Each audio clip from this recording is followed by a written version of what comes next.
Hello and welcome. In the previous lecture, we discussed about the liver. We discussed about the structure and the function of the liver, how it helps us in the process of digestion as an exocrine gland. So we see the whole structure of the liver. Now today, what we will discuss, first of all, we will discuss about the gallbladder. Gallbladder. Okay, now let's see what is gallbladder. जो gall bladder है, सबसे पहले इसकी location देखते हैं. It is present inferior to the right lobe of liver. जो liver का right lobe है उसके नीचे ही प्रेजेंट होता है गॉल ब्लेडर. ठीक. और जो गॉल ब्लेडर का डक्ट होता है, हमने कल भी देखा था, इसके डक्ट को क्या कहा जाता है? It's duct is known as cystic duct. Cystic duct. यहां पे थोड़ा डायग्राम में दिखा लेता हूं कि अगर ये लिवर है, let us suppose this is the liver. अगर ये लिवर है और इसके दो पार्ट्स होते हैं, right lobe and the left lobe. तो लिवर के जस्ट नीचे हेयर यहां पे पाया जाता है गॉल ब्लेडर.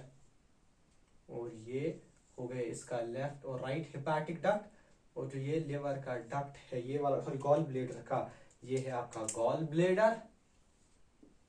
ये है गॉल ब्लेडर. और ये वाला डक्ट, ये है सिस्टिक डक्ट. ठीक. अब गॉल ब्लेडर का क्या काम है? अब देखिए, गॉल ब्लेडर में ना ही तो कोई एंजाइम, यहां पे नो एंजाइम, कोई एंजाइम नहीं, ना हार्मोन इज प्रेजेंट. इसमें कोई भी एंजाइम, कोई भी हार्मोन, कुछ भी प्रेजेंट नहीं होता है. गॉल ब्लेडर में क्या रहता है? ये जस्ट है क्या? गॉल ब्लेडर है स्टोरेज ऑफ बाइल जूस जहां पे होती है, वो है गॉल ब्लेडर. सो गॉल ब्लेडर में होता क्या है? बस बाइल जूस की storage. So it helps in the storage of bile juice जो है वो गॉल ब्लेडर में होती है. बाइल जूस की स्टोरेज में जब लिवर के हेपाटिक लोब्यूल से बाइल जूस क्रीट हुआ, वो जाते हैं थ्रू द सिस्टिक डक्ट, वो जाएंगे इनटू द गॉल ब्लेडर. यहां पे उसकी कंसंट्रेशन रहती है, यहां पे वो स्टोर रहता है गॉल ब्लेडर. ठीक है ना. अब जो ये गॉल ब्लेडर ये जो बाइल जूस है, इसमें क्या क्या मीन्स, ये जो है बाइल जूस में कोई एंजाइम, कोई हार्मोन प्रेजेंट नहीं होता है. बाइल जूस में फिर होता क्या है? अब अगर हम बाइल जूस के कॉन्स्टिट्यूएंट्स की बात करें, कॉन्स्टिट्यूएंट्स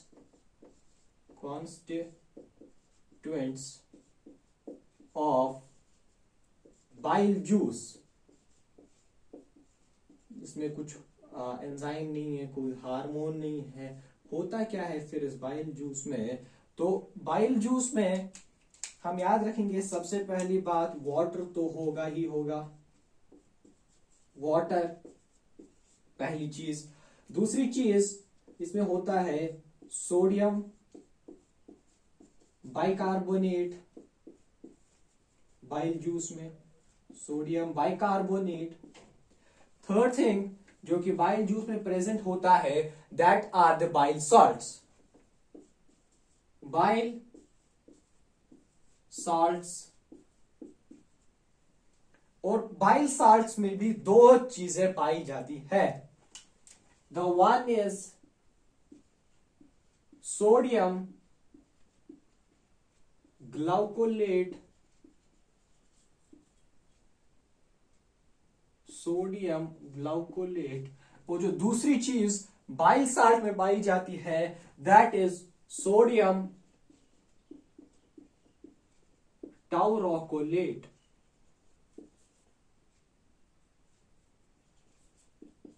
ओके, तो बाइल साल्ट में दो चीजें पाई जाती है, one is the sodium glycocholate and another one is the sodium taurocholate.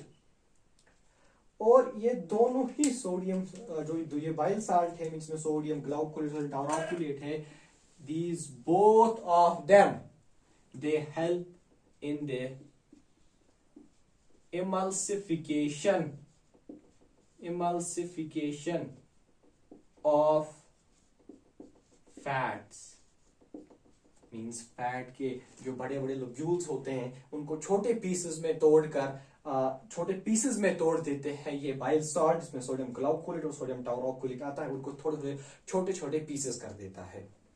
और जो फोर्थ थिंग इसमें पाई जाती है that is the bile pigments. Bile pigment, और इसमें भी बाइल पिगमेंट्स में भी दो चीजें पाई जाती हैं। The one is the bilirubin and another one is बिलिवर्डिन। ये दो चीजें इसमें पाई जाती है, the one is the bilirubin and another one is the बिलिवर्डिन। अब ये दोनों जो बिलिवर्डिन है बिलिरुबिन है, बिलिरुबिन का कलर होता है yellow, it is yellowish in colour, yellow colour. और जो बिलिवर्डिन है it is green in colour. ठीक, बिलिरुबिन है yellow in colour and बिलिवर्डिन in green in colour. और अब ये जो बाइल पिगमेंट है ये दोनों ही क्या करते हैं, इनका फंक्शन क्या है, they provide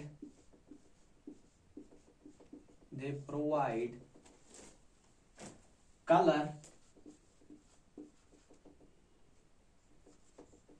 to the stool and fecal matter। इन दोनों का काम क्या है कि स्टूल और फीकल मैटर को कलर प्रोवाइड करते हैं।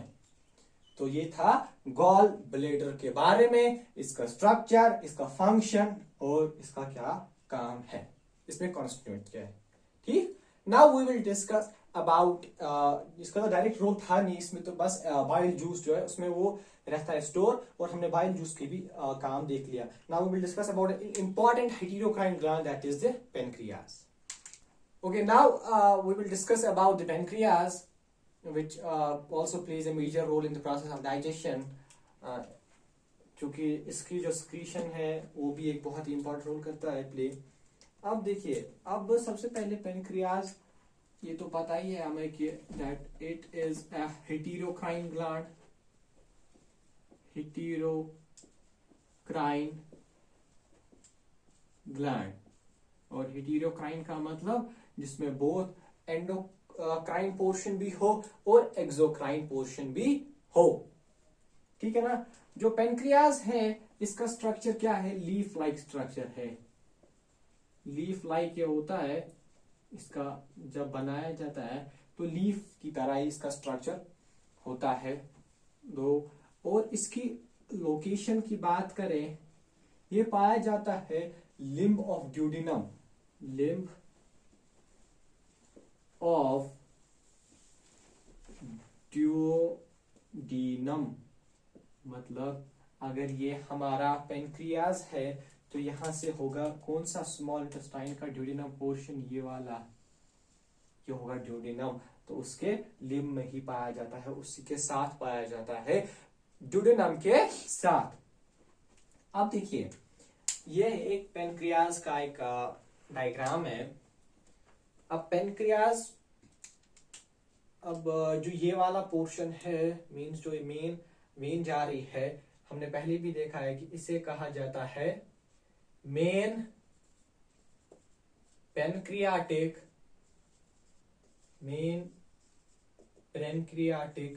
डक्ट। ठीक।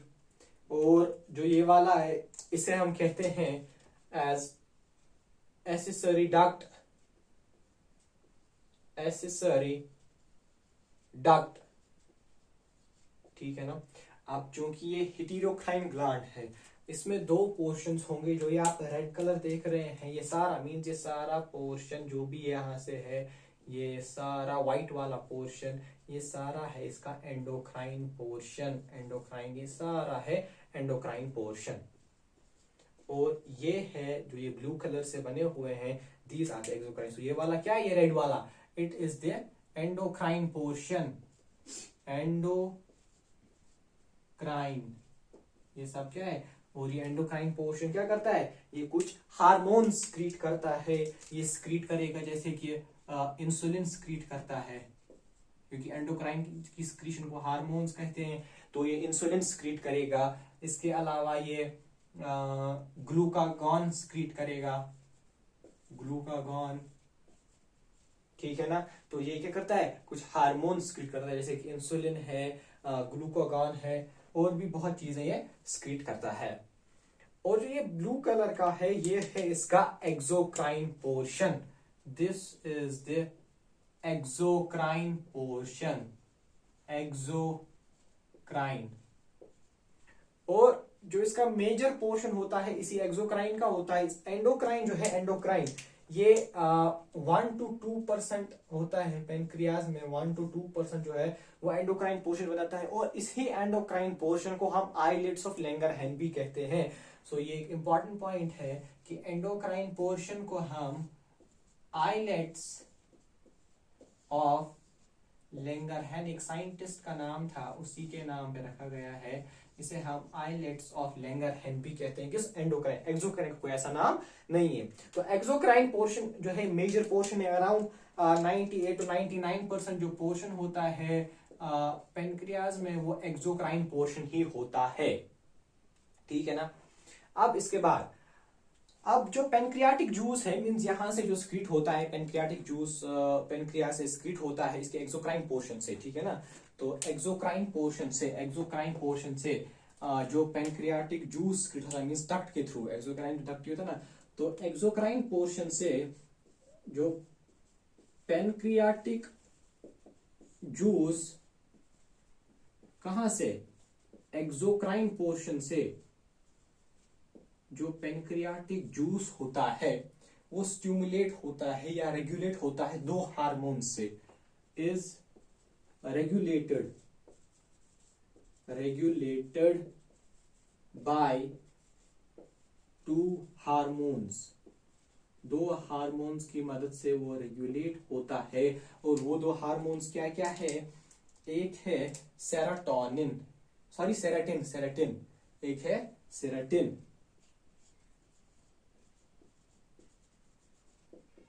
सेरोटिन एक हार्मोन है जिसकी मदद से क्या, जो एक्सोक्राइन पोर्शन है पेनक्रियाटिक जूस का, उसकी स्क्रीशन रेगुलेट होती है। So pancreatic juice is regulated by, एक तो है सेरोटिन, दूसरा है CCZ,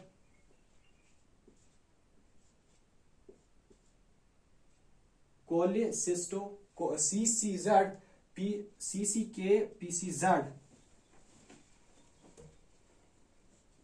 CCK-PCZ, ये एक दूसरा हार्मोन है जिसकी मदद से जो पेनक्रियाटिक जूस है ये रेगुलेट होता है। इसका फुल फॉर्म है कोलेसिस्टोकाइनिन।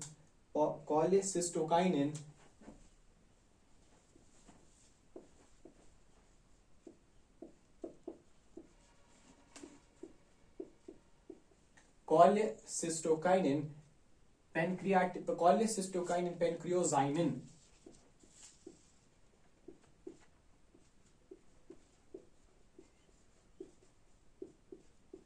ठीक, यह है इसका फुल फॉर्म कोलेसिस्टोकाइनिन पेनक्रियोजाइमिन। ये है दूसरा हार्मोन जिसकी मदद से पेनक्रियाटिक जूस जो कि एक्सोक्राइन पोर्शन से स्क्रीट होता है वो रेगुलेट होता है। एक है सेराटिन, दूसरा है CCK PCZ, that is the cholecystokinin pancreozymin. Okay, अब चलते हैं आगे। अब देखिए यहां से जो भी आप स्क्रीट होता है वो तो एक्सोक्राइन पोर्शन से होता है। अब इसी एक्सोक्राइन पोर्शन में जो पेनक्रियाटिक जूस है इसमें कोई हार्मोन नहीं होता है। पेनक्रियाटिक जूस में हार्मोन नहीं होता है। तो यहां पे लिख लेते हैं कि pancreatic juice do not contain any hormone. ये होता है रिच इन एंजाइम्स। जो पेनक्रियाटिक जूस है ये रिच इन एंजाइम्स होता है। हार्मोन इसमें बहुत ही कम पाए जाते हैं, लेकिन ये रिच किस में होता है? ज्यादातर एंजाइम्स में रिच होता है। और इसके अलावा इसका पीएच हमने बात इससे पहले भी किया था कि जो पेनक्रियाज में पीएच होता है वो किस अराउंड होता है। इसका जो पीएच यहाँ पे होता है दैट इज 8.4, ठीक है ना।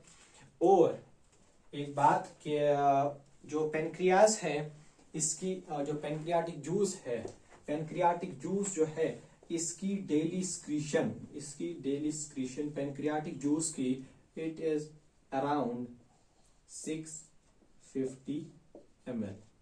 इसकी अराउंड इसकी डेली स्क्रीशन होती है। और वो क्या था? वो थे पार्ट्स ऑफ पेनक्रियाज।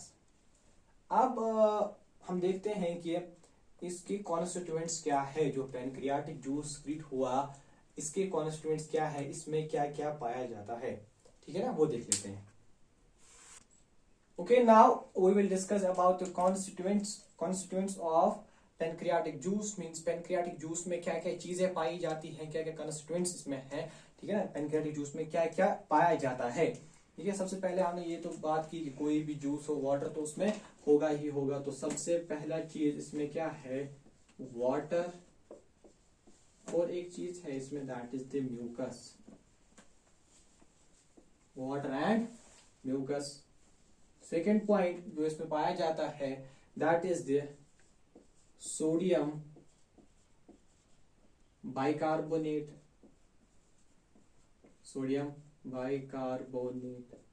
ये किसमें? पेनक्रियाटिक जूसेस में ये चीजें पाई जाती हैं। थर्ड चीज इसमें कुछ एंजाइम्स पाई जाती है। हमने अभी बात की कि ये रिच है एंजाइम्स में, लेकिन हार्मोन्स इसमें नहीं पाई जाती हैं उतनी। किसमें? पेनक्रियाटिक जूस में, क्योंकि ये एक्सोक्राइन पोर्शन से स्क्रीट होता है। अब एंजाइम्स जो है डिफरेंट एंजाइम स्क्रीट होती है। मींस प्रोटीन के लिए अलग एंजाइम स्क्रीट होगा, कार्बोहाइड्रेट के लिए अलग एंजाइम स्क्रीट होगा, फैटी एसिड या लिपिड के लिए अलग एंजाइम स्क्रीट होगा, और डीएनए न्यूक्लिक एसिड वगैरह के लिए अलग एंजाइम स्क्रीट होगा। तो सबसे पहले एंजाइम्स में हम देखते हैं कि इससे क्या होगा? प्रोटीन डाइजेस्टिंग एंजाइम स्क्रीट होगा, ठीक है ना। तो एक तो होगा प्रोटीन डाइजेस्टिंग, दूसरी चीज यहां से कार्बोहाइड्रेट डाइजेस्टिंग भी एंजाइम स्क्रीट होगा, carbohydrate digesting. Third is the lipid digesting,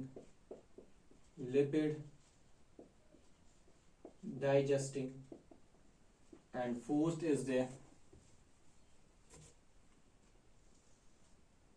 nucleic acid digesting।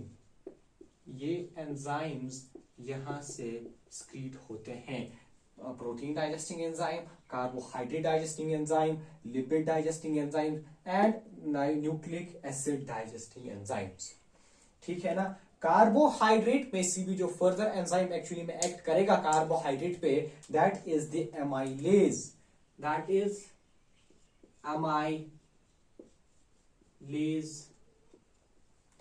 Lipid digesting से भी जो एक पर्टिकुलर एंजाइम सिक्रीट होगा, that is the lipase. Lipase. और न्यूक्लिक एसिड से भी क्या होगा, न्यूक्लियेज। एक particular that is the nuclease. और फर्दर अगर डीएनए है हुआ तो डीएनएज, और अगर आरएनए हुआ तो आरएनएज। Is that clear? अब जो प्रोटीन डाइजेस्टिंग है ये स्क्रीट होते हैं इन द प्रोएंजाइम या zymogen form.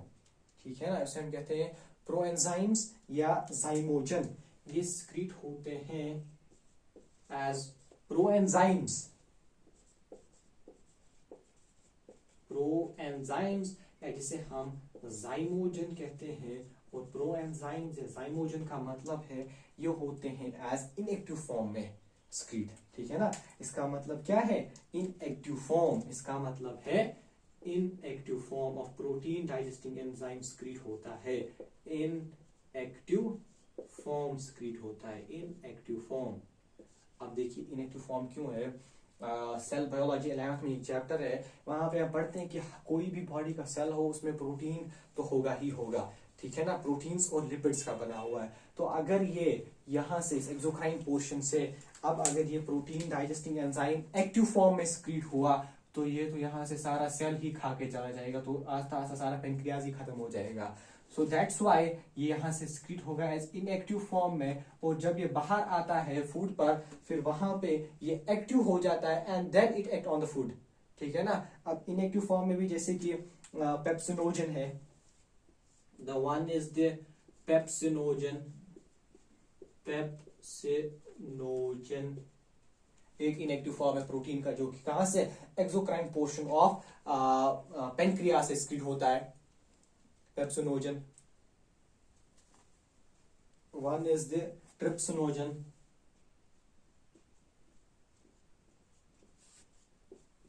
Trypsinogen. Another is the chymotrypsinogen. Chymotrypsinogen, trypsinogen, pepsinogen या प्रो इलास्टेज भी एक है, या प्रो कार्बोक्सी पेप्टाइडेस, यहाँ पे मैं लिख लेता हूँ। एक और है जैसे कि प्रो कार्बोक्सी पेप्टाइडेस। ये सब क्या है, ये सब inactive form of protein digesting enzymes है। Pepsinogen, trypsinogen, chymotrypsinogen, procarboxy peptidase या कीमोट्रिप्सिनोजन, ये सब क्या है, प्रोटीन डाइजेस्टिंग, लेकिन किस फॉर्म में, इनएक्टिव फॉर्म में, जिन्हें हम प्रोएंजाइम्स या जाइमोजन कहते हैं। क्योंकि अगर ये एक्टिव फॉर्म में नहीं आ सकते, ये सारे का सारा सेल मेम्ब्रेन भी डाइजेस्ट वहां से ही कर लेते हैं, इसलिए फिर उसके बाद ये जब पेप्सिनोजन से पेप्सिन में कन्वर्ट होगा then it will act on the protein, trypsinogen से ट्रिप्सिन में कन्वर्ट होगा then it will act on the protein. So ये था जो कि एंजाइम्स यहाँ से स्क्रीट होते हैं। इसके अलावा हमें याद रखना है कि फाइनली जो अब यहाँ से स्क्रीट होता है, जो भी एंजाइम यहाँ से स्क्रीट हुए, डाइजेशन कंप्लीट नहीं होती है, पार्शियल डाइजेशन होती है, लेकिन डाइजेशन फाइनली कंप्लीट कहाँ पे होती है, स्मॉल इंटेस्टाइन से, जब इंटेस्टाइनल जूसेस भी उस पर एक्ट करते हैं। तो इससे कंप्लीट डाइजेशन नहीं होती है, बस एक हम कह सकते हैं कि ब्रेक डाउन करता है लार्जर को स्मॉलर में, जैसे कि प्रोटीन पे जब ट्रिप्सिन एक्ट को उसे डाइपेप्टाइड में कन्वर्ट करता है। सो हम यहाँ पे एक पॉइंट लिखेंगे कि इसमें कंप्लीट नहीं होती है डाइजेशन, बस लार्ज मॉलिक्यूल्स को या लार्ज फूड पार्टिकल्स को स्मॉल में तोड़ देता है। So the digestion is not complete by the pancreas, so pancreatic juice do not complete the digestion. Pancreatic juice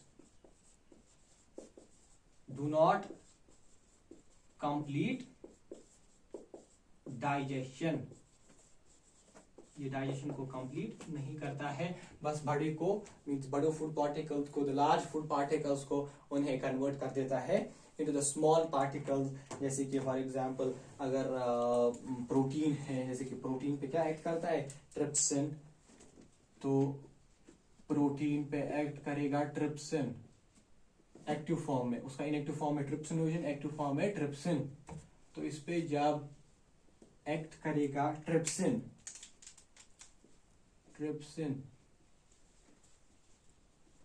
so ये फाइनली अमाइनो एसिड्स में कन्वर्ट नहीं होगा, it will go into the, ये finally amino acid mean protein पे trypsin act करेगा, it will go into the dipeptide.